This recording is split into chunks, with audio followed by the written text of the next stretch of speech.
Halo cuy, balik lagi di channel Muhammad Arul. Dan gimana nih kabar lu semua? Gue harap lu semua baik-baik aja, karena kita bakal ada di konten reaksiin kuy.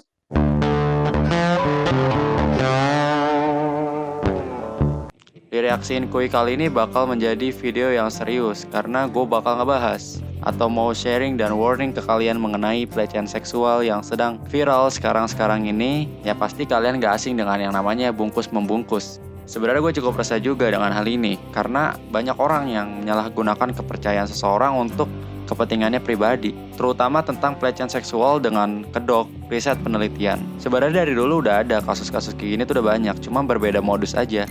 Dengan kesadaran akan hal ini, kita sebagai masyarakat harus saling menjaga dan saling mengingatkan atau saling memberitahu supaya kedepannya tidak terjadi lagi dan tidak bertambah lagi korban-korban lainnya.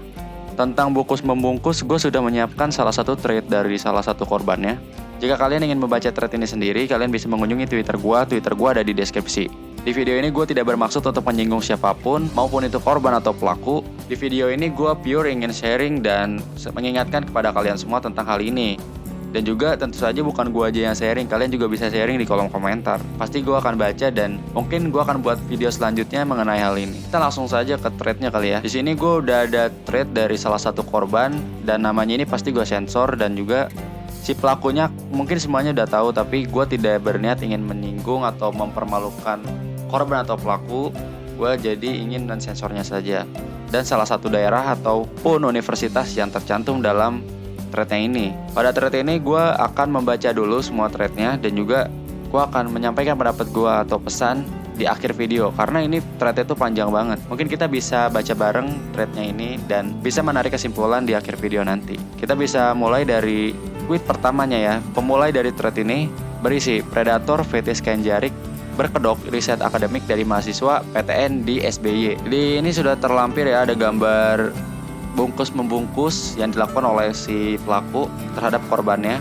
Dan yang kedua itu ada tweet yang berisi, sumpah awalnya gue gak ngira sih bisa kena pelecehan seksual kayak gini, gue kayak bego banget, gak tahu mana riset mana hal-hal berbau fetis gini. Rada shock juga sih gue, tapi karena suatu pertimbangan dalam kurung takut bertambahnya korban, gue jadi berani speak up. Nih buat kalian yang gak tahu fetis, jadi si fetis ini gue dapat dari website jeda.id. Fetis ini biasanya memiliki dorongan seksual atau ketertarikan pada bagian-bagian tubuh yang sifatnya non-genital seperti rambut, telapak kaki, dan ibu jari kaki atau benda mati. Orang dengan fetis biasanya sudah merealisasikan dorongan pada fantasinya ini. Menurut psikolog Ines Kristanti, ketika seorang yang memiliki dorongan seperti ini merealisasikan fetisnya dengan pasangan yang memberikan persetujuan atau konsen, mau sama mau, fetis bisa saja tidak menjadi sebuah masalah. Kita lanjut ke tweet selanjutnya. Jadi awalnya waktu gue maba di salah satu PTN di SBY, tapi beda PTN sama dia ya.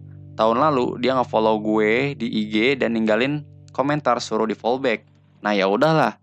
Lihat foto IG-nya dia juga anak PTN di SBY, ya aku follow back. Oke, next tweetnya ya. Hingga pada Jumat kemarin si anak ini namanya ngechat aku, dia ngaku dari angkatan 2015. Terus akhir nanyain WA ke aku sebelum aku kasih aku tanya dong buat apa. Katanya dia buat riset proyek, tulisannya dia. Ya udahlah ya, gua kasih no gue. Di sini terlampir dari percakapan dari pelaku dan korban. Selamat siang Dek. Iya siang Mas, terima kasih fallbacknya Dek. Oke. Salam kenal Dek, aku mahasiswa tahun 2015. Oke Mas, aku mahasiswa 2019. Salam kenal juga Mas. Iya Dek. Terus dia nanya lagi, asli Surabaya. Dek boleh minta nomor WA? Aku selalu minta nomor WA setiap kenalanku untuk mempermudah chat. Chat di sini repot. Boleh Mas, tapi Masnya mau chat apa ya? Ya entah, chat apa Dek? Kan kita nggak tahu misalnya ada keperluan mendadak. Sebenarnya kakak ini lagi garap riset untuk proyek tulisannya kakak. Nah kakak mau tanya-tanya dan menjelaskan itu, tapi nggak bisa di sini karena akan susah menjelaskan di sini. Terus olah bentar Mas. Kita lanjut next tweetnya. Di next tweetnya ini dia memberikan lampiran foto-foto dari si pelakunya ini. Dan tweetnya itu berisi, oh iya ini fotonya dia waktu di salah satu PTN. Untuk pihak salah satu PTN dan BEM salah satu PTN, ada orang mengaku sebagai mahasiswa Anda dan telah melakukan pelecehan seksual kepada saya dan beberapa orang. Dalam kurung nanti saya kasih bukti. Jika benar mohon untuk ditindaklanjuti. Di sini terdapat fotonya. Memang jelas di sini dia foto di salah satu fakultas universitas yang ada di salah satu daerah. Kita lanjut ke next tweet aja. Selain itu ketika gue ngasih nomor WA ke dia, gue kan pakai bahasa iku, dimarahin jir. Katanya kurang sopan bla bla bla bla. Ya gue bales dong, bahwa sopan santun menurut gue subjektivitas. Lalu daripada ribut gue iyain dan minta maaf. Di sini ada terlampir history chatnya juga. Di sini si korban bilang, hehehe maaf mas kalau dianggap kurang berkenan, tapi ngomong-ngomong kesopanan sebenarnya itu kan subjektivitas masing-masing orang mas, makanya bagiku tadi udah sopan. Iku atau itu bahasa Jawa kerama, kenapa kok B Jawa? Saya kira masnya udah lama di SBY dan orang Jawa mas, jadi asumsi saya masnya paham arti kata iku. Niku lebih sopan daripada iku, dan kamu seharusnya bisa pakai mas ketimbang hanya iku saja. Tapi aku mengapresiasi kamu mau minta maaf dan menerima teguran. Oke mas, terima kasih sarannya, sama-sama dek. Dan di next tweetnya itu berisi, lanjut di WA dia jelasin maksud minta no WA aku sebelum yakni untuk riset dia. Dia bilang sedang ngadain riset tentang bungkus-membungkus. Waktu gue nanya maksudnya apa, pasti dialihin ke itulah. Kayak jangan nanya-nanya dulu, nanti juga bakal tahu dan sebagainya. Di sini terlampir juga chatnya ya. Siang dek, siang mas. Kamu ada kesibukan siang ini sampai nanti? Ada mas, ada apa ya? Oh ya sudah, aku mau minta tolong. Minta tolong apa mas? Aku mau tanya-tanya dan menjelaskan dulu dek. Oh alah, iya mas, tentang apa ya? Oke aku lanjut tanya-tanya ya nanti akan terjawab sendiri tentang apa. Oke mas silahkan, kamu alumni SMA mana dek? Kita lanjut ke lampiran selanjutnya. Semisal ada praktik dan kamu ditunjuk sebagai model jenazah untuk dibungkus, apa kamu masalah? Ya enggak sih, mau aja. Bahkan jika dibungkusnya sampai kepala dan wajahmu, iya tidak ada masalah. Intinya kalau kamu diminta jadi model dalam dibungkus dalam praktik akademis berkenan mas. Termasuk jika itu untuk membantu mas. Emang ada apa mas? Di sini masnya tanya dulu deh. Iya mau aja asal aman pasti nih. Oke deh, mas akan jelaskan. Jadi udah mulai dijelasin ya. Kita langsung ke next lampirannya. Jadi riset mas mengenai bungkus membungkus deh. Maksudnya itu gimana mas? Mas menjalankan riset tema penelitiannya itu bungkus-membungkus. Disimpan dulu semua pertanyaanmu, nanti akan terjawab sendiri semua. Kamu saat dengar kata bungkus-membungkus, apa pikirannya? Langsung mengarah ke pengafanan jenazah? Tidak mas, tapi ke makanan kecil jajanan tradisional. Oke dek. Olah oke mas. Semisal kamu berpikiran ke arah pengafanan itu wajar kok dek. Begini pikiran kebanyakan orang. Indonesia sudah terstigma kalau bungkus-membungkus itu pasti berkaitan dengan jenazah. Jadi kebanyakan orang sudah takut duluan kalau menyangkut soal dibungkus. Nah, padahal sudah bungkus-membungkus itu tidak selalu berkaitan dengan pengafanan. Banyak yang belum tahu kalau dibungkus bisa untuk keperluan lain seperti terapi psikis dan latihan pernafasan. Walah iya, tapi aku gak pikiran ke situ sih kalau dengar kata bungkus-membungkus. Mas lanjut, tapi mas harus minta kamu berpikiran mulai sekarang semua hal bungkus-membungkus yang mas maksud di chat ini enggak. Oke, chatnya udah kepotong di sini ya. Kita lanjut ke next tweetnya aja. Nah, karena gue baik ya lah. Waktu ditanya mau membantu enggak, mau berkenan nolong, gue iya aja. Dalam kurung bego emang. Di sini terlampir juga chatnya. Oh alah, jadi kemungkinan bisa saja kan membantu mas, tapi biarkan mas menjelaskan semuanya dulu sampai selesai. Oh alah, bisa mas. Bandingkan dalam kondisi biasa seperti saat ini, tidak dalam keadaan terbungkus, kamu masih bisa berbuat sebebasnya kan? Kamu masih bisa untuk tidak jujur berbeda saat kamu dibungkus dan pasrah. Iya mas. Nah, berangkat dari hal-hal tersebut, kemudian bungkus-membungkus menjadi metode yang efektif untuk terapi, di mana yang terapi dibungkus seluruh badannya tanpa ada yang terbuka sama sekali untuk perlu aku tekankan, pengertian dibungkus adalah kondisi seluruh badan dibalut dengan kain atau media lain termasuk kepala dan wajah. Jadi dalam chat ini sampai seterusnya kalau ada kata dibungkus, pengertian yang ini dan tujuan yang di atas untuk riset terapi. Oke siap mas. Mas sejak dulu sedang bikin prosa atau tulisan dalam genre. Ke next tweet aja. Terus dia jelasin juga alasannya dia bikin riset gituan buat apa. Katanya dia lagi bikin tulisan gitu. Nah dia bungkus-bungkus gue gitu biar gue tertekan terus ngeluarin emosi kayak nangis, cemas, gugup gitu. Ada lampiran chatnya juga. Mas sejak dulu sedang bikin prosa dalam genre psikologi thriller. Premis atau jalan ceritanya adalah kisah seorang remaja yang mendapati dirinya dalam keadaan dibungkus dan dibuat tertekan. Kenapa harus tertekan? Agar reaksi natural dan kondisi emosionalnya atau gugup, menangis, takut, dan lain-lain bisa keluar. Kemudian dia sadar kalau dia dibungkus untuk keperluan di terapi tersebut. Dia juga menyadari itu untuk mengetes ketahanan pernapasan dia seberapa lama. Lalu Mas menjalankan ini sebagai riset karena hendak memerhatikan kondisi emosional mereka yang sedang dalam keadaan dibungkus begitu. Mas butuh riset langsung ke model untuk mengamati kondisi model tersebut. Itu untuk menjadi gambaran dituangkan ke dalam tulisan Mas nanti. Walah iya, sudah paham semua yang Mas tulis di atas? Paham aja sih, cuma kalau saya kepotong. Kita lanjut ke next tweet. Karena gue sedikit takut sama penjelasan dia, gue nolak dong. Tapi dia terus jelasin kalau ini tuh aman. Ini tuh udah dicoba ke banyak orang dalam kurung, read, korban, dan selamat gitu-gitulah. Di sini terlampir juga ada chat, antara pelaku dan korban? Sama aja sih, cuma kalau saya dimintai modal untuk kondisi yang seperti itu agaknya nggak bisa mas. Oh kamu takut sama penjelasan itu? Maksudnya bukan kamu disiksa atau ditekan deh, kamu dibungkus biasa. Betul, hehehe. Itu kan premis atau jalan cerita tulisan kakak. Risetnya tetap kamu dibungkus biasa. Mas maksudnya. Walah iya sih, cuma kalau dibungkus biasa kan emosi-emosi yang kayak di atas agak susah keluar. Dan juga penjelasan mas belum selesai deh. Nah ini asumsimu karena belum pernah mencoba. Percaya deh, semua asumsimu itu salah saat kamu sudah mencoba sendiri. Jadi bisa mas lanjutkan? Iya silakan mas. Intinya masih berkenan buat bantu mas kan? Untuk saat ini masih berkenan mas. Baik deh.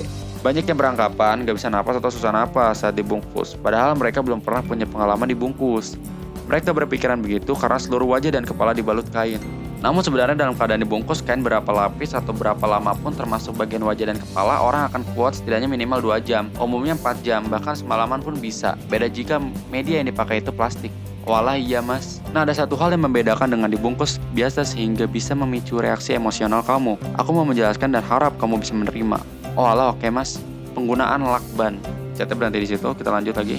Itu saja yang membedakan. Jadi sebelum dibungkus biasanya bagian mata dan mulut ditutup lakban, juga badan diikat lakban dulu. Tapi ingat bagian hidung gak ikut dililit. Tujuannya kembali ke awal untuk memunculkan reaksi natural kamu.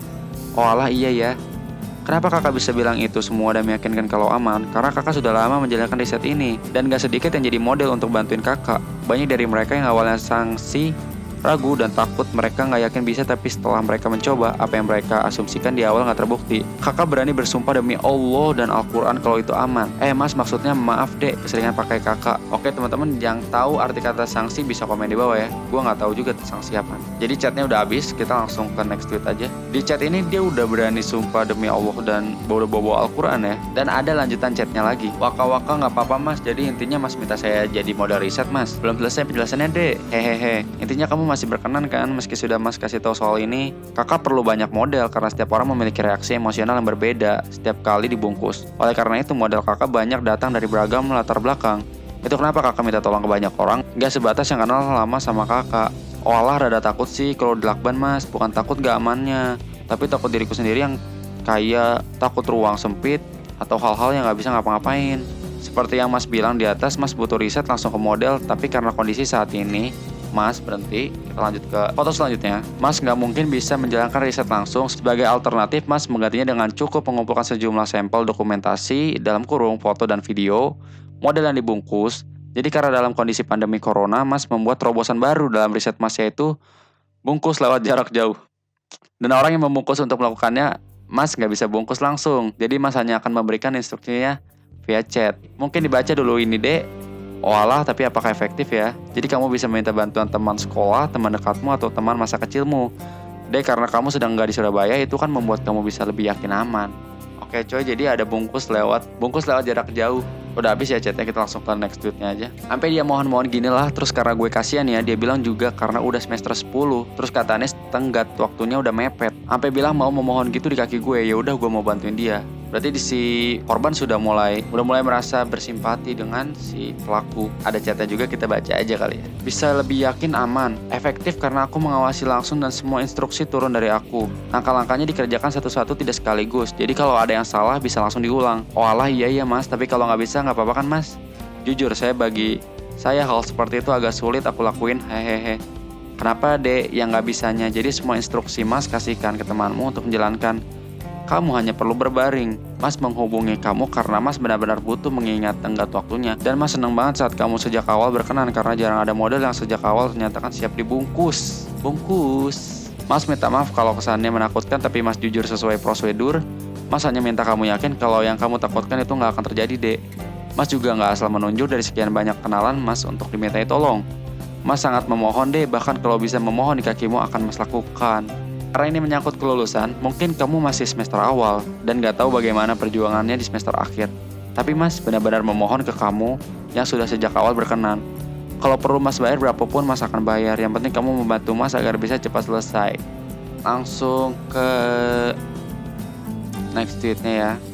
Oke, next tweetnya itu karena gue gak ada partner buat ngelakuin membungkus, gue bilang ke dia siapa tahu teman SMA gue mau. Di sini juga gue deh kayak diomel-omelin, diatur-atur, yain aja lah dia kan cutting, takut salah gue. Kita baca langsung chatnya. Yang penting kamu membantu mas agar bisa cepat selesai. Bentar-bentar mas, gak maksud seperti itu. Soalnya teman-teman desa saya sudah pada mulai kerja mas, saya kesulitan mencari partner.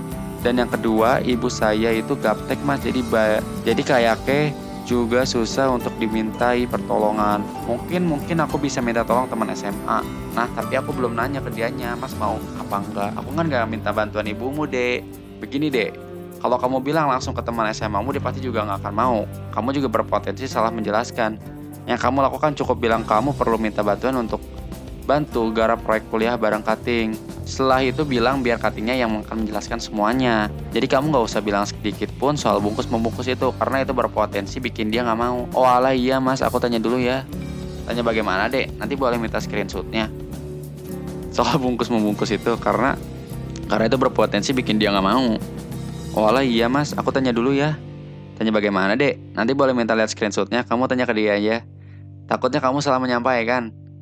Oh alah iya mas, anaknya mau sikatane. Boleh lihat screenshotnya dek. Kita langsung next tweet aja ya. Gue gak curiga waktu dia bilang jangan sebarin dalam kurung info risetnya di grup. Takut risetnya disalahpahami dalam kurung iyalah serem menjerit. Terus setelah gue bilang sama teman gue dia mau. Lalu ini ngechat sama teman gue. Terus besoknya kita ngerjain proyeknya di rumah teman gue. Ada chatnya juga. Deh jangan keduanya. Gak masalah sih soal bahasa. Tapi yang masalah adalah saat kamu tanya di grup. Oh alah. Aku pikir kamu tanya via PC, karena keprivasian riset ini harus terjaga benar-benar sebelum sepenuhnya selesai. Oh alah, gimana enaknya? Karena kalau udah di grup, kalau di grup orang yang gak bersangkutan atau gak diminta tolong bisa salah paham. Soalnya pernah kejadian. Iya mas, ada yang minta tolong di grup lalu anggota grupnya menceritakan itu sampai lingkup luar. Berarti udah pernah hampir ketahuan ya. Akibatnya banyak yang salah paham soal riset mas. Oh alah iya mas, aku udah PC. Jadi pilih salah satu dari mereka deh, anaknya. Yang anaknya baik, maksudnya kan aku ngasih instruksi semua lewat dia. Kalau dia anaknya gak sopan atau susah buat paham kan susah. Berarti yang kamu pilih si Blur kan? Iya mas, dia anaknya baik dan paham kok. Oke dek, kamu sudah sampaikan ke dia kalau aku akan jelaskan. Masnya mau Blur aja. Sudah habis chatnya, kita langsung next tweetnya. Di next tweetnya, nah sebelum itu gue nanya emang biasanya risetnya berapa lama? Risetnya gue gak tahu ya, sorry kalau salah. Nah sebelumnya itu gue nanya emang biasanya risetnya berapa lama. Dia jawab tergantung. Dari situ dia juga bilang nanti gue gantian sama si teman gue. Jadi teknisnya teman gue suruh bungkus, gue dan kurung lakban bungkus jarit terus foto dan videoin. Habis itu baru gue ngebungkus teman gue dalam kurung gantian. Ada chatnya lagi. Iya mas, itu prosesnya sih biasanya berapa jam? Nah ini nggak bisa dipastikan, nunggu sifatnya keluar. Apa gimana mas? Kalau enggak, tapi karena membutuhkan cukup waktu, apalagi nanti kalian gantian, kamu dulu yang dibungkus kan instruksinya nanti dikeluarin satu-satu.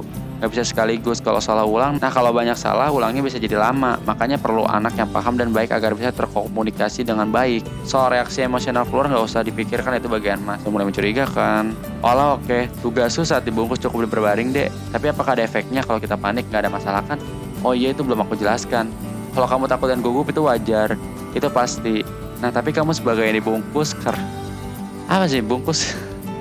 Oh di konotasinya beda. Nah tapi kamu sebagai dibungkus harus bisa mengatasi itu. Kenapa? Karena kalau kamu membiarkan dirimu termakan rasa takut dan gugup, itu akan berdampak ke nafasmu dan membuat kamu sesak. Kalau kamu sesak, kamu harus bisa mengendalikan diri dan tenang. Nah iya mas, siap, jadi gak perlu risau lagi ya dek. Iya mas, nanti Blur juga. Iya dia bilang. Dan kita ke next tweet karena udah habis chatnya. Dia juga sempat nanya impresi gue ke dia gitu. Gue jawab aja seadanya, terus bahas yang kemarin kenapa aku pakai ikut terus dimarahin. Katanya ada berhubungan dengan penyakit vertigonya. Karena gue mencoba sopan, gue minta maaf dong. Jadi ceritanya si pelaku ini punya vertigo ceritanya, tapi gak tahu benar apa enggak ya. Dia bilang sih punya vertigo. Mas boleh tahu impresi awal kamu ke mas dek? Jujur aja mas, kukira masnya orangnya egaliter gitu, sopan santun gak terlalu ngaruh gitu mas. Hahaha maaf dek. Hehehe gak apa-apa mas, tiap orang ada nilai yang dibawa sendiri-sendiri. Itu kenapa kamu pakai IQ saat itu? Ya karena saya lagi rada sibuk aja dan saya pikir gak ada masalah mas. Mas ketara banget perbedaannya antara sikap yang lebih muda termasuk ke cowok dengan sikap ke yang sebaya. Selain itu dari kecil mas memang sudah dibesarkan di lingkungan yang menjunjung tinggi kesatuan. Walah iya mas gak apa-apa. Mas mengidap vertigo akut deh, penyakit yang mengganggu pikiran penderitanya. Ditambah yang mas hidap itu akut, sehingga mas mudah sekali kepikiran oleh hal-hal kecil yang kelihatannya remeh bagi orang lain seperti ketika saat didiamkan. Itulah kenapa mas bisa gak tenang dan mudah terpicu akan hal-hal yang sepertinya sepele seperti soal IQ. Kemarin mas cemas, mas risau, mas mudah gak terima akan sikap orang-orang yang gak baik. Semua itu mengganggu pikiran emosional mas. Mas sebenarnya mau memberitahu kamu sejak awal, tapi mas tunda karena mas takut kamu gak bisa memahaminya. Walah iya ya mas, aku sekali lagi minta maaf ya mas atas kesalahanku kemarin. Aku benar-benar tidak tahu mas. Oke, next tweetnya, nah besok paginya gue di chat. Terus juga dia mau gue janji buat komitmen kerjaan proyeknya. Gue yain dengan syarat selama tidak terjadi apa-apa. Gue mau, kata dia nggak bakal ada apa-apa. Ya udah gue yain aja. Nah risetnya ini kan di rumah temen gue kesana jam 9-nya.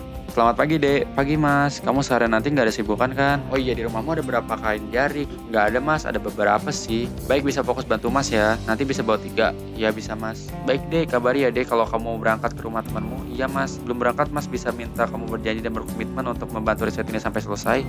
Asal tidak ada apa-apa seperti saya selesaiin mas. Soal tidak apa-apa itu sudah pasti. Oh alah iya mas, hehehe. Ini saya mau berangkat mas. Baik deh, perlengkapannya sudah semua. 3 kain jarik, raffia, 2 lakban. Next tweetnya habis itu dia juga ngejelasin nanti kalau emosiku kayak nangis takut gugup mau keluarin aja. Gue juga bilang di situ kalau gue itu orange rada susah buat ngerengek-ngerengek gitu. Tapi katanya jangan dipikirin nanti malah tersugesti gitu lah. Nah udah siap dimulai kan, yakni jam 9.55. Ya mah, deh kamu sudah siap kan? Aku mau memberitahu kamu beberapa hal. Aku mau memberitahu beberapa hal dulu. Udah mas? Walah oke. Ingat tujuan kamu dibungkus apa? Supaya emosinya keluar untuk membantu riset mas. Ingat apa yang dicari dari riset ini? Yaitu reaksi emosional kamu ketika dibungkus. Walah iya mas. Kamu sudah yakin sama temenmu kan? Udah mas, jadi kalau kamu nanti misal gugup, takut atau menangis keluaran saja jangan ditahan dek. Tapi perlu diingat, jangan merengek minta dibuka. Walah iya mas. Aku sudah bilang, kemarin kalau kamu gugup dampaknya ke pernapasanmu. Jadi kamu harus bisa tenang. Rata-rata berapa jam ya? Soalnya takut tabrak zuhur. Setelah kamu dibungkus, kamu gak akan dibuka sampai waktumu dibuka. Tenang dek, masalah juga kok. Oh udah mulai ada gambarnya ya. Mulai creepy sih. Waktu dibungkus di tengah-tengah gue mau berhenti. Teman gue dia telepon terus disambungin ke gue. Intinya dia ngeyakin gitulah. Udah sejauh ini katanya sepakat bantu mas. Gitulah ya, udah lanjut aja ini foto-foto gue waktu dibungkus yang videoin. Dan minta kirim ke dia. Buat teman-teman yang takut atau tidak bisa menerima hal ini, kalian bisa di skip aja di bagian ini. Oke, ada videonya. Ini videonya itu teman gue yang videoin, ngebantu gue atas suruhan si Gilang. Serem gila anjir, tau gini gak mau gue. Aduh, lumayan ngeri ya. Ini kalau ngeri-ngeri gini harusnya masuk supernatural guys. Tapi nggak apa-apa lah. Cuma karena sebenarnya gue bikin ini karena ya gue resah aja gitu. Jadi gue pengen sharing ke kalian tentang pentingnya berhati-hati dalam bertemu dengan orang baru. Takutnya terjadi seperti ini dan takutnya juga bertambah lagi korban-korban yang terkena oknum-oknum yang tidak bertanggung jawab. Kalau kalian lihat, bayangin gak sih kalau kalian di posisi seperti itu disuruh oleh orang baru, dan kalau misalkan gue sampai nggak bisa berkata-kata men. Yang video ini sampai kayak sinematik gitu lagi, kayak segala sisi gitu loh.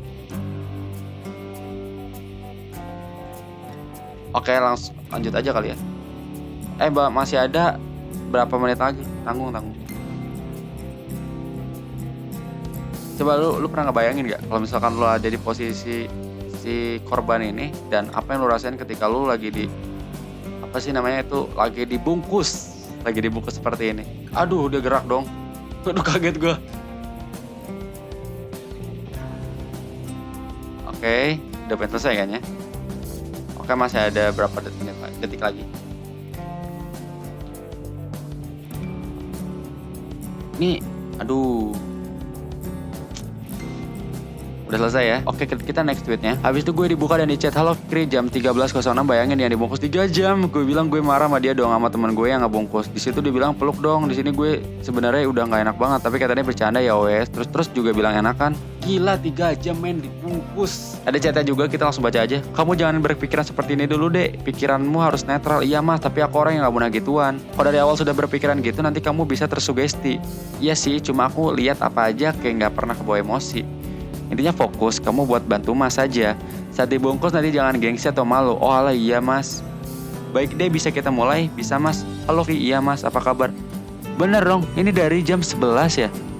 Dari jam 10 sorry. Dari jam 10 sampai jam 1. Buset. Apa kabar? Marah mas, tapi gak apa-apa. Ke siapa? Ke Mase, ama temennya. Dan emot senyum, berusaha senyum kali ya. Sini peluk.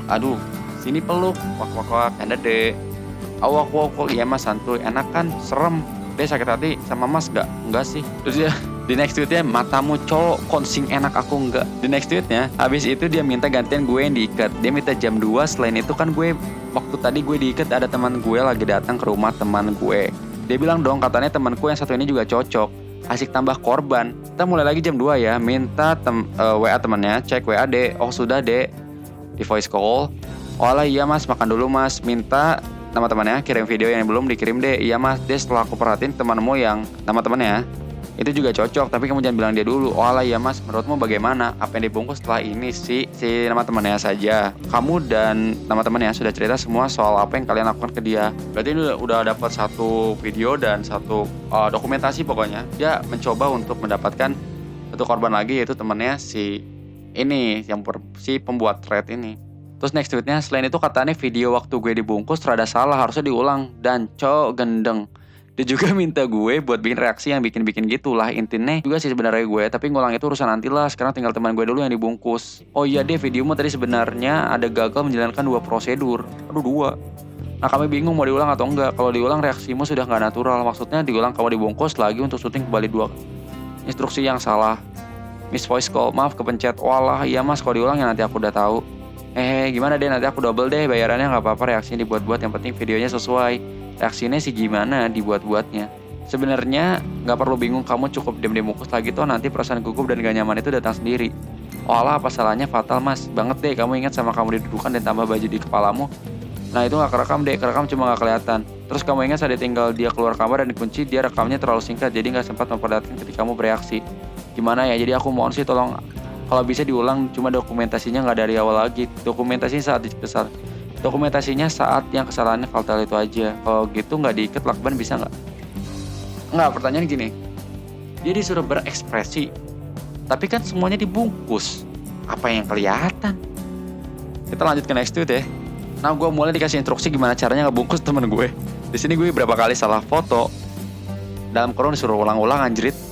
Ada 8 kali kayak ngulang terus suruh ngelakban temen gue di mata sama di mulut. My God.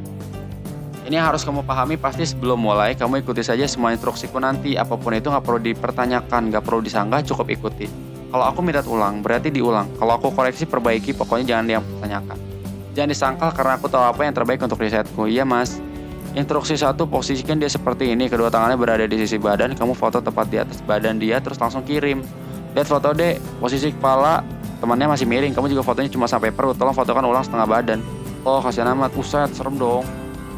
Instruksi selanjutnya, pasang lakban melilit mulut sampai dagu dan mata dia seperti di foto ini. Pastikan dia nggak bisa melihat dan bicara. Kalau selapis dia masih bisa bicara, tambahin lagi. Pastikan dia nggak bisa melihat dan bicara ya dek. Lakbannya itu dililit yang memutar ke belakang, jadi bukan sekadar ditempel. Nggak bisa tak? Bukan ini beda lagi. Dia nggak tahu soal ini, soalnya harus dibuat beda. Iya udah ada anduk nih. Oke, fotokan dia sekarang. Dia bisa ngomong.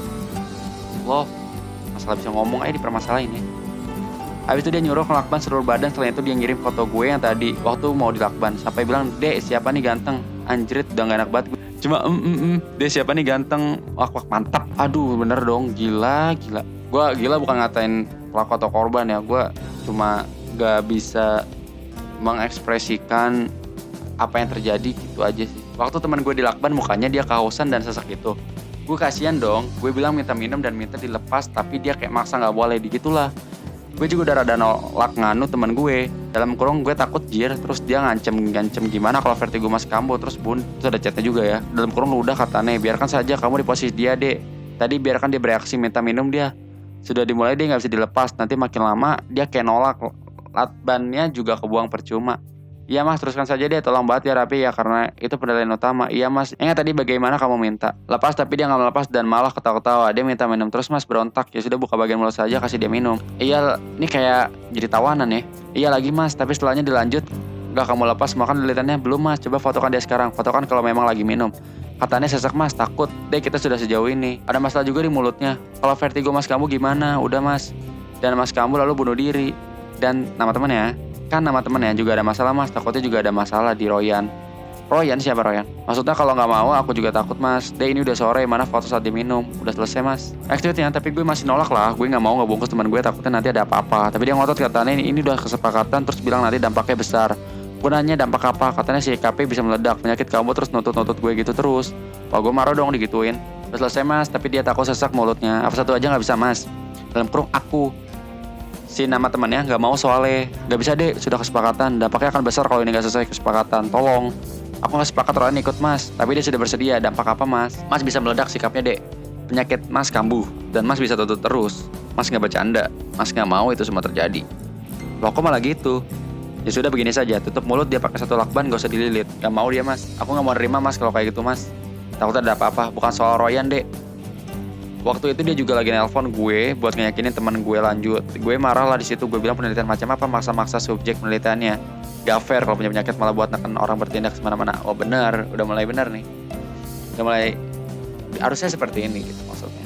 Intinya gue marah-marah di situ, dia nangis dong, gue matiin aja teleponnya, dia nelpon lagi, gue tolak teleponnya, gambar di atas. Itu dia katanya gemeteran nangis juga, gue bilang gak suka kalau dia macam gitu, dia minta-minta, mohon-mohon buat jangan neken dia.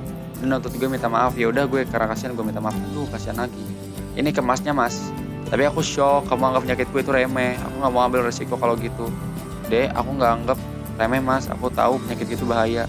Dek, aku gemeteran sekarang, tolong minta maaf saja. Iya mas, aku minta maaf. Gak usah bilang hal lain. Sangat minta maaf, tolong bilang kamu trik ucapanmu di telepon tadi supaya aku tenang. Ya aku tarik ucapanku dan aku minta maaf, tapi aku gak mau maksa Royan mas, matanya lagi ke Royan. Aku cuma mau ngasih tahu dia penyakit ini gak akan kamu kalau gak dipicu. Ya aku tahu tapi gak fair aku sebagai volunteer gitu ya mas, dia tolong. Harusnya gak ada paksaan mas, tolong jangan bilang hal lain, duli. 59-62. Habis dia ngaku udah rada tenang, dia ngalah temen gue gak usah dibungkus, tapi dia mau gue ngulang buat dibungkus. Karena tadi katanya kurang maksimal dan emosinya nggak ada. Suruh dibuat-buat nanti pas ngulang. Gue bilang rumah gue jauh nggak bisa lah kalau lanjut ngulang. Terima kasih dek. Iya mas, insya Allah bismillah Nisa lanjut dek. Insya Allah aku baik-baik saja. Lanjut apa mas? Tadi di telepon sudah mau ditempelin lakban satu di mulut. Kayaknya udah nggak bisa lanjut mas. Tolong bilangin buat V-check WA. Iya mas, baik dek, nggak apa-apa. Nama temannya gak Hisa, tapi kamu bisa dibungkus pulang kan. Sore juga gue nolak intinya, tapi dia maksa-maksa terus. Minta diulang lain hari dan ngomong kalau itu utang gue. Gue gak ngerasa utang dong, gue udah bilang dari awal kalau gue tuh mau bantuin kalau gak ada apa-apa. Cuma kali ini Hatus benar-benar maksimal. Apa enggak dari yang salah aja mas? Soalnya kan udah ada sore juga sih. Dia yang awal tadi gak maksimal dan yang dibungkus gagal. Penyakit mas kambuh tolong seenggaknya untuk satu ini maksimal. Ahar mas bisa tenang seenggaknya. Takut gak bisa pulang mas, udah sore, tolong ya, rumahku jauh. Bisa kok asal gerak cepat, intinya kamu diam aja biar aku serahkan sama temennya sendiri sama mas. Dek, apa mas bisa dimulai ngulangnya? Udah sore mas, kalau nggak Hisa diganti hari lain aja, udah cari ortu supaya maksimal. Nggak tahu juga mas, aku orangnya kali ya, aku orangnya rada sibuk kan. Ini aja nyempetin gak ngerjain proyekku. Jadi tadi 15 menit belum mengulang sama sekali. Sholat tadi 15 menit. Aku tahu kamu sudah gak bersedia membantu mas lagi karena aku mau memaksa untuk hari-hari ini. Aku mau kita saling tenang dulu, cuma aku mau kamu selalu ingat kalau tanggungan sisa satu yaitu bungkus ulang kamu. Setelah itu aku gak akan minta bantuan apapun lagi dari kamu. Aku gak anggap itu utang mas, sampai saat ini udah banyak aku ngeluarin tenaga dan materi mas. Tadi di atas kamu sudah sepakat untuk mengulang deh, dan aku juga dirugikan. Rugikan apa mas? Jadi kamu gak menganggap kamu tadi serius deh, ya udah. Lah ini malah ngancem-ngancem mau bonder sakitnya kamu lagi pula teman gue sesak napas gak bisa lanjut. Terus dia ngalah buat gak ngulang ngebungkus gue, tapi dia minta gue buat gak sebarin desetnya ke grup gue. Di akhir juga dalam kurung pura-pura jadi korban istilahnya apa? Katanya dia cuma jadi pengganggu dan dunia lebih baik tanpa dia. Gue bales, gak pernah bilang gitu dong. Pulang saja dulu, kita perlu tenangin diri. Aku gak mau kambuh lagi. Iya mas, enggaknya dengan kamu dibungkus lagi urusan kita selesai semua dan aku bisa lega setelah penyakitku kambuh. Soal yang aku dapatkan sejauh ini masih belum maksimal. Aku udah korban banyak mas, kedepannya juga kayak aku udah gak mau ke rumah Royan. Kalau memang begitu, aku minta kamu untuk gak bahas soal tadi lagi ke orang lain, termasuk di grup chat kalian. Iya mas, terima kasih dek, terima kasih untuk waktunya. Sayang kita gak bisa ketemu lagi selamanya, maaf cuma jadi pengganggu. Gak apa-apa mas, santai aja, dunia memang lebih bajin tanpa mas. Aku gak pernah bilang gitu mas. Terus malamnya dia bikin snap gini lah, gue yang ngerasa gue balas dong. Terus dia balas keesokan harinya. Di sini seolah-olah kayak keluarga dia yang balas. Bilang sih kondisinya parah banget. Katanya HP-nya juga nggak dikasih, takut kepikiran. Apaan gue lihat aktif IG kok. Teman-teman mohon doanya ya buat posisi sedang parah sekali. Saya mohon doanya dari teman-teman semua bagi yang merasa tadi ada bertengkar dengan dia juga mohon untuk balas story ini. Maaf saya belum sempat untuk cek chat itu di WA atau IG untuk teman-temannya. Mohon kalau adikta ada masalah tolong beritahu saya. Saya Bu Mbak Mas yang tadi siang ada bertengkar dengan saudara Gilang. Maaf baru balas dik. Saya sudah baca chat kalian sampai ke atas. Intinya masih minta gue buat ngulang riset di sini biar dia tenang. Paling lu. Gue balas dong, apa yang gue rasain intinya gue males, gue juga gak kenal dia dan kalau ada penyakit ya berobat dong, jangan bertindak semena-mena. Saya sudah baca chat kalian sampai ke atas. Kalian bermula pertengkaran di telepon yang saya tangkap. Kamu menyebut penyakit dia sebagai ancaman ke kamu. Apa kamu tidak bisa memahami penjelasan vertigo yang disampaikan dia saat itu? Apa kamu masih tidak mengerti bahwa kondisi emosional penderita vertigo seperti Gilang itu tidak stabil? Dia mengatakan itu bukan untuk mengancam, dia memberitahu kamu untuk menghindari hal itu terjadi. Lagi pula memang Gilang menginginkan penyakit itu. Apa Gilang juga bisa sekehendak hatinya membuat penyakit itu kampuh untuk mengancam orang? Lain kali kalau bicara pakai hati, jangan pernah coba-coba menyinggung penyakit seseorang. Lalu saya lihat di samping memohon ke kamu minta maaf, tapi di bawahnya kamu kembali menekan dia, mengungkit atau membahas hal lain sementara kamu lihat. Cuma kamu minta maaf kalau di bawahnya masih begitu ke penderita vertigo, karena mereka yang tidak bisa berpikir jadinya akan semakin tertekan. Mereka butuh lawan bicara untuk tenang atau menenangkan. Lalu untuk soal riset memang bukan ranah saya, tapi kita semua tahu bahwa kamu dan temanmu sudah berkomitmen membantu teman-temanmu juga sudah berkali-kali bilang siap. Lalu kalian tidak melanjutkan, kemudian Gilang meminta kalian mengulang sebagai gantinya, tapi kalian menolak. Kamu beralasan sudah mengorbankan banyak materi. Memang seberapa banyak? Tolong sebutkan. Kami tidak semiskin itu untuk mengganti. Lalu apa kamu tahu atau memahami kerugian yang diderita Gilang, kerugian mental dan fisik? Dia masih tidak stabil sampai di titik ini dan belum bisa kami kasih HP karena takut dia terpicu lagi. Kamu tahu kalau dia melukai diri sendiri. Coba bayangkan kalau kami malam itu telat. Dia masih tidak stabil sampai di titik ini dan belum bisa kami kasih HP karena takut dia terpicu lagi. Kamu tahu kalau dia melukai diri sendiri. Coba bayangkan kalau kami malam itu telat sedikit lagi datang. Saya nggak minta kamu tanggung jawab secara material. Saya hanya minta kamu bertanggung jawab secara moral. Dan penuhi apa yang masih menjadi tanggungan dan bersikap baiklah ke dia. Begini ya Mas, Mbak, Mas, Tante, Om, saya dan Mas Gilang sendiri nggak saling kenal. Dia minta bantuan ke saya iyain. Kurang baik apa? Tapi dengan syarat kalau ada apa-apa saya nggak akan lanjutkan, dan benar ternyata Mas Gilang punya penyakit begitu dan teman saya nggak bisa. Dalam kurung sesak napas, saya nggak mau ambil resiko, lagian saya cuma salah dikit. Dalam kurung cuma bilang katane iku aja diomelin, suruh minta maaf, salah foto dikit suruh ulang sampai beberapa kali.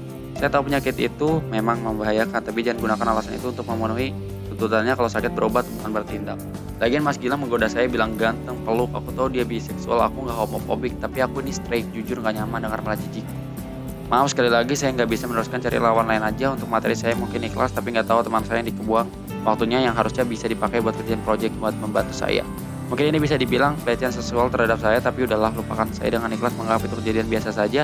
Kalau mau bilang bicara pakai hati ke saya, coba ajarkan Mas Gilang untuk menghormati orang lain juga. Oke, next tweetnya. Oh iya, disclaimer ya, di sini nggak mempersalahkan orientasi seksual seseorang, mau lo bisex, gay, suka pohon, suka jembatan, itu hak terserah lo. Gue nggak homofobia atau apalah, cuma gue yang strike di sini dengar goda-godaan gitu, ganteng, peluk dari Gilang, gue risih malah jijik. Dia terlepas dari orientasi seksualnya, yang gue benci adalah kelakuan dan sifatnya itu.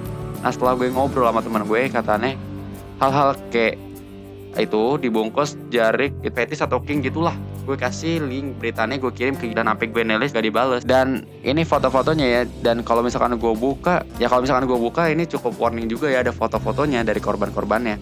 Jadi mungkin kalau misalkan kalian memang mau, kalian bisa langsung ke Twitter gue aja, karena tidak semuanya bisa menerima hal seperti itu. Terus dia bilang, ngeri coy, dia kayak ngincer maba-maba gitu nih korban lain, kata teman segrup gue.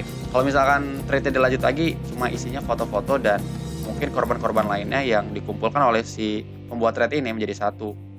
Jadi kalau misalkan yang gue perhatiin dari kasus ini ya, seperti yang dikatakan oleh tadi yang psikolog yang sebelumnya kita baca itu, untuk memenuhi masalah fetis atau dorongan seksual itu boleh dilakukan ketika mereka berdua sama-sama setuju dan sama-sama nyaman gitu. Paham kan maksud gue? Dan untuk pesan gue ya, kita harus lebih hati-hati dengan orang baru. Namun bukan berarti kita gak mau kenal orang baru. Cukup waspada saja dengan orang-orang baru. Dan jika kita mendapatkan teori atau pemahaman yang belum jelas asalnya dari mana, usahakan kita tidak menerimanya mentah-mentah gitu. Bukan hanya untuk yang tidak jelas asalnya, namun ketika kita mendengar apapun itu, maupun itu teori atau apapun, ya pokoknya kalau kayak berita-berita atau sesuatu yang merupakan informasi, itu perlu di cross check kembali atau tidak ditelan mentah-mentah. Ketika informasinya itu tidak jelas asalnya dari mana dan tidak ada hasil riset atau bukti yang valid mengenai hal itu, kita tidak harus percaya gitu. Jadi kalau misalkan ada orang berkata tidak ada bukti, sama aja omong kosong. Dan ya ketika kita lihat dari isi chatnya itu, dia seolah-olah memberikan suatu pemahaman, dan si korbannya pun merasa kalau misalkan ini orang yang berpengalaman di bidang itu dan juga orang yang telah menekuni lah. Dan ketika kita sudah menanamkan mindset seperti itu, Seperti tadi tidak menerima mentah-mentah itu, kita dapat mengurangi persentase dibohongi atau ditipu oleh orang lain. Jadi mungkin itu aja sih yang dapat gue sampaikan di video ini dan pendapat gue dan pesan gue. Setelah kita membaca thread ini, gue yakin kalian pasti punya banyak pendapat yang berbeda dengan gue. Dan gue sangat terbuka menerima pendapat-pendapat kalian. Kalau kalian mempunyai pendapat yang berbeda dan ingin sharing ke penonton video ini, kalian bisa komen di bawah dan juga sampaikan pesannya. Kita di sini untuk berdiskusi, bukan untuk merasa siapa yang paling benar. Karena kita semua masih manusia dan membutuhkan yang namanya pembelajaran di kehidupan kita. Dan itu aja video dari gue. Setelah pesan yang gue sampaikan dan pendapat yang gue sampaikan, gue tidak sepenuhnya benar dan gue juga tidak sepenuhnya salah. Dan di sini gue juga berusaha tidak menyinggung siapapun dan gue memang tidak ada niatan menyinggung siapapun, intuisi manapun, daerah manapun, dan juga orang manapun. Ketika memang ada yang merasa tersinggung, gue minta maaf, sangat-sangat minta maaf ke kalian yang merasa tersinggung. Makasih banget buat kalian udah nonton video ini sampai akhir. Silahkan subscribe kalau misalkan kalian ingin mengikuti channel ini. Silahkan like jika kalian suka konten yang gue buat ini. Silakan share jika kalian ingin berbagi tentang opini-opini yang telah kita bahas dan telah kita kumpulkan di kolom komentar ke teman-teman kalian, supaya teman-teman kalian tahu tentang adanya video ini. Seperti ending biasanya, gua Arul. Bye.